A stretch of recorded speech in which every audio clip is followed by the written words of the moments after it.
नमस्कार, आप देख रहे हैं एमपी न्यूज और मैं हूं आपके साथ मानवी ठाकुर। शुरुआत करते हैं आज की खास खबरों के साथ। आदिवासी समस्याओं को लेकर आदिवासी उत्थान महासंघ द्वारा धरना प्रदर्शन किया गया।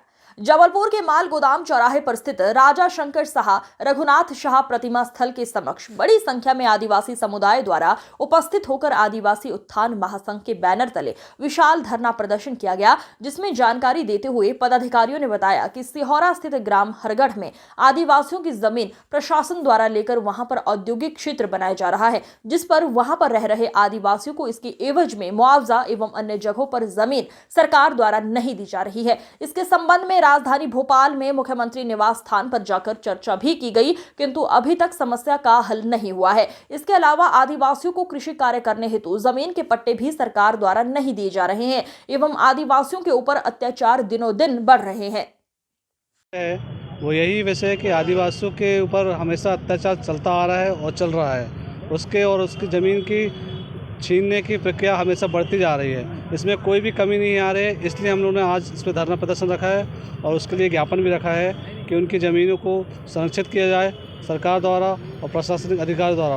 उनके अधिकारों का हनन ना हो और उनके अधिकार के निहित संविधान में सब चीज़ लिखा है, लेकिन उन संविधानों का उल्लंघन करके उनकी ज़मीनों को छीन कर उनको बेरोजगार और भुखमरी का शिकार होना पड़ रहा है। और आए दिन उनके ऊपर सारी चीज़ें जैसे अपना क्या कहते हैं लोन की समस्या भी आ रही है, उनके ऊपर इस समस्या भी आ रही है, ज़मीन की भी समस्या आ रही है।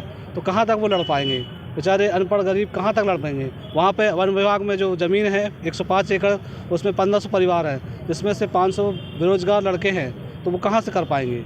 यही मेरा आशा है सरकार से और प्रशासनिक अधिकारी से कि वो इनकी मांगों को पूरा करे। और मैं चाहता हूं आदिवासी उत्थान महासंघ कि मैं उपाध्यक्ष होकर मैं इस कार्रवाई को जल्द से जल्द आपके सुनिश्चित कार्य में रखना चाहता हूं।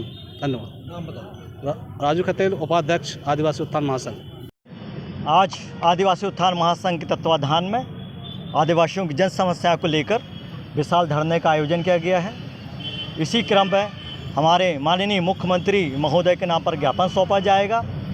तो सर्वप्रथम मैं जो मीडिया प्रभारी लोग आए हैं उनका मैं धन्यवाद देना चाहता हूं और आपके चैनल के माध्यम से केंद्र सरकार और राज्य सरकार को यह अवगत कराना चाहता हूं कि जिस प्रकार आपके जनप्रतिनिधि लोग बड़े बड़े मंचों पर यह दावा करते हैं कि यह सरकार आदिवासियों के प्रति सरल और सगम है और उनको लेकर चलने वाली सरकार है, तो यही धरातल पर तो कहीं दिखाई नहीं दे रहा। साथियों, आज भी हमारा आदिवासी वर्ग वंचित है, प्रताड़ित है, शोषित है, पीड़ित है, जिनके अनेक स्वरूप आपको देखने मिल जाएंगे। आपके चैनलों के माध्यम से हम लोग देखते हैं कि आज भी जनप्रतिनिधियों के संरक्षण में जो दबंगई लोग कर रहे हैं, वह भी आज जाति को लेकर, उनके वर्ग को लेकर प्रताड़ित करते हैं, जाति शुदा सबसे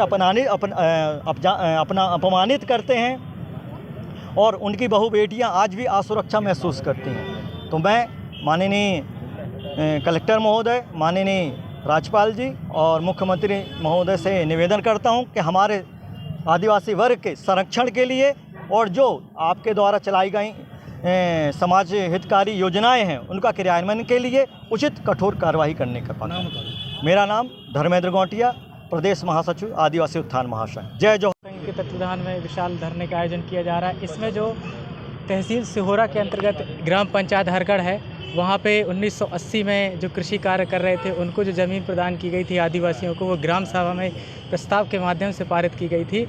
उनकी भूमि को छीनकर सरकार वहाँ पे औद्योगिक क्षेत्र विकसित कर रही है। उसके एवज में ना उनको अन्यत्र भूमि प्रदान की जा रही, ना उनको कोई मुआवजा दिया जा रहा है। इसके लिए हमने संबंधित एसडीएम महोदय को, जिलाधीश महोदय को, इसके बाद हमने एक रैली के माध्यम से भोपाल में एक रैली आयोजित की थी, जिसमें हम व्यक्तिगत रूप से मुख्यमंत्री जी के निवास स्थल पर मिले थे, उनसे मुलाकात करके उनको सारा चीज़ें बताया था और उनने कहा था कि जैसे ही लोकसभा चुनाव संपन्न हो जाते हैं, हमारी सरकार बन जाती है, हम आपकी समस्त मांगों को मांग लेंगे। लेकिन 1 वर्ष बीतने को हुआ है, अभी भी उन मांगों पर कोई भी विचार नहीं किया जा रहा है। कितने लोग ऐसे लगभग वहाँ पे 200 लोगों का वो है, 200 लोग उससे प्रभावित हैं। और दूसरा हम लोगों की मांगे हैं कि 2006 के पूर्व से जो वन भूमि पर काबिज लोग हैं उनको भूमि पट्टा प्रदान किया जाए। योगेश कुल, प्रदेश अध्यक्ष आदिवासी उत्थान महासंघ।